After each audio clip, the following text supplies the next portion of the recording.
Boa noite, pessoal. Bem-vindos ao Carros USA. Aqui é André Mantuan.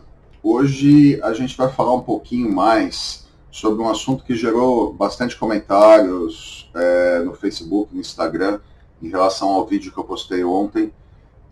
Foram comentários bem legais, algumas sugestões também. Então a gente vai estressar um pouquinho mais esse assunto, entrar um pouquinho mais no detalhe. Então vamos lá. Hoje nós vamos estar falando de crédito, que é uma coisa primordial aqui nos Estados Unidos. Então, basicamente, o crédito, ele é, no começo do processo, mais ou menos que nem no Brasil, as instituições financeiras, elas acham uma forma de, conforme o histórico do cliente, estar liberando mais ou menos dinheiro para as pessoas e para as empresas. O que muda daqui para ir para o Brasil é que o crédito, basicamente, ele é controlado por 3 bureaus. O Experian, o TransUnion e o Equifax. Cada um tem um foco distinto, cada um trabalha com um mercado específico, que a gente vai falar daqui a pouquinho. Então, como que funciona o crédito aqui?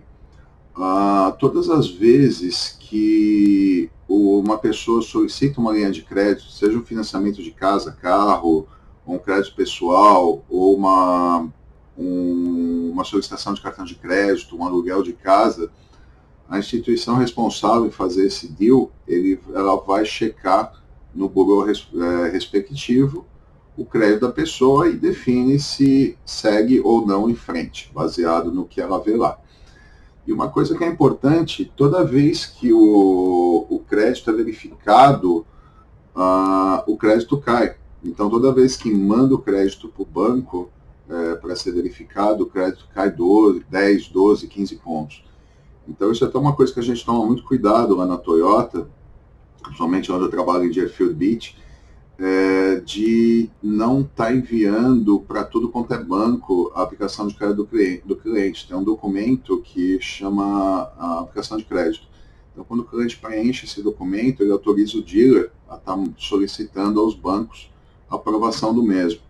Então, mas cada vez que o dealer manda para um banco, vai caindo o crédito. Então, tem dealers que mandam para 7, 8 bancos. Então, tudo que o cliente fez em um ano, basicamente ele perde, ou ele investiu e fez para construir o crédito em um ano, ele perde numa verificação dessa. Lá na Toyota a gente trabalha com valores estimados, nós só olhamos o crédito do cliente e, em cima disso, montamos uma estimativa. Se essa estimativa estiver boa para o cliente, aí sim nós mandamos para o banco. Quando mandar para o banco, se o banco mandar um valor mais baixo de juros, parabéns, o cliente vai pagar menos. Se o banco manda um pouquinho mais alto, ou pede um pouco mais a entrada, o cliente define se quer ou não. Então, a gente preza muito pelo crédito do cliente lá na Toyota. Então, falando um pouquinho dos bureaus, eles são divididos da seguinte forma. O Experian, ele está muito relacionado com os bancos, é o famoso FICO, que o pessoal vê no celular, né? Então, o Experian normalmente tem um número bem mais alto do que os outros 2 bureaus, porque as linhas de financiamento não são tão altas e normalmente são cartão de crédito ou crédito pessoal, então o risco é menor para o banco. Quando você vai para o TransUnion, ele está muito relacionado com o mercado imobiliário. Toda vez que uma imobiliária vai financiar ou alugar uma casa, para uma pessoa, ela checa no TransUnion. Esse é mais restrito, por motivo dos financiamentos serem mais pesados numa casa. E o Equifax, da mesma forma, o mercado automobilístico utiliza o Equifax para checar o crédito dos clientes. Então, novamente falando da Toyota, a Toyota é a única que pode ter uma exceção. Como a gente está falando de regras e exceções hoje, quem tem ITN, ou Tax ID Number, ele tem um TransUnion muito forte. Então, muitas das vezes, ou algumas vezes, a gente consegue, no Banco Toyota, trabalhar também com TransUnion. Por isso que só na Toyota o cliente consegue fazer financiamento via o banco da montadora, ou até mesmo fazer leasing, porque é o único que aceita o Tax ID Number e, consequentemente, aceita o TransUnion também. Tá, falando um pouquinho agora de como construir o crédito, como eu tinha comentado ontem, o cartão de crédito ele é responsável em criar o número do seu crédito. Então, mas você tem que usar o cartão da forma correta. Então, você tem um limite de crédito no seu cartão você não pode usar mais que 25%, 30% desse limite. Isso mostra para o Burô que você está numa situação tranquila e aí, consequentemente, eles vão aumentando a sua linha de crédito, eles vão aumentando o limite do seu cartão. E os financiamentos de veículo, casa, crédito pessoal, créditos pessoais, eles vão te dar o histórico do crédito. Tá? Então, da mesma forma que é muito demorado para construir, ele é muito rápido para ser destruído.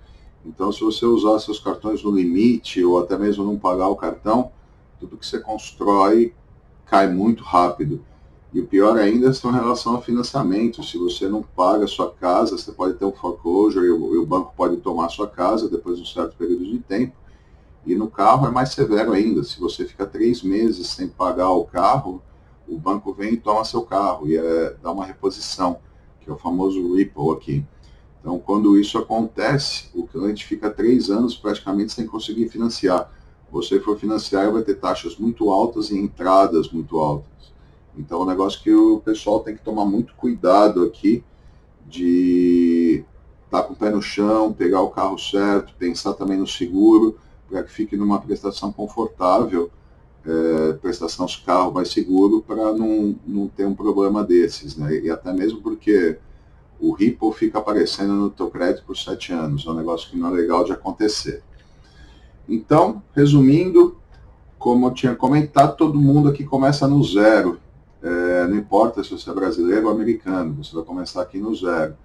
E aí, com cartão de crédito, você vai subindo o seu número, o crédito vai de 0 a 900, e o histórico, conforme você vai financiando, normalmente o caminho natural é você financiar um carro, trocá-lo, para depois você ir para casa, porque a casa os valores muito mais altos, então você já deseja ter um crédito, crédito bom e juros baixos para ir para o financiamento de casa.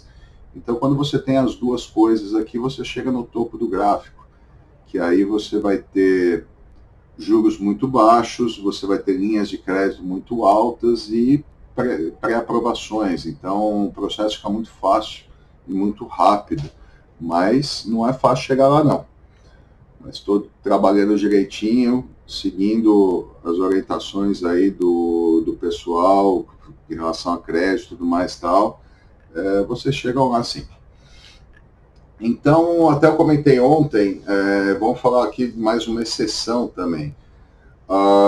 Mesmo se você nunca financiou um carro, mas você pode ter um juros mais baixo no caso de você ter um limite de cartão de crédito muito alto. Por exemplo, você chega lá no dia com 20, 30 mil dólares aberto no cartão de crédito.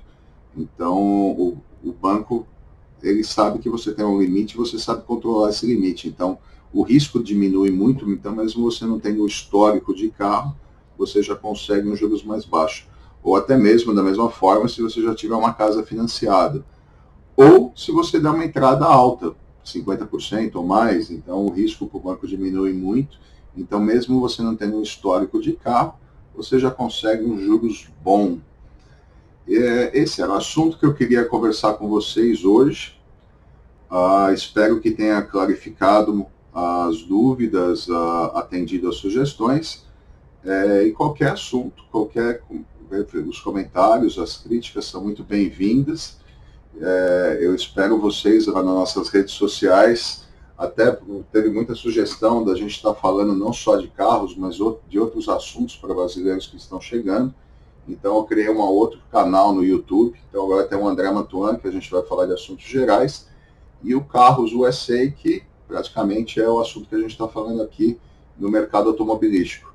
Então eu espero o like de vocês, espero que vocês se inscrevam nas nossas páginas, também no Instagram, no Facebook, e os meus contatos no WhatsApp e e-mail. Então era isso. Eu aguardo o like de vocês lá. Inscrevam no nosso YouTube, nos nossos canais no YouTube. E até a próxima. Provavelmente amanhã, ou com certeza na quarta-feira, a gente vai ter mais um episódio do Carros USA, falando de modelos de carro, melhor custo-benefício, carros novos versus carros usados. Aguardo todos lá. Muito obrigado, uma boa noite. Até a próxima. Tchau, tchau.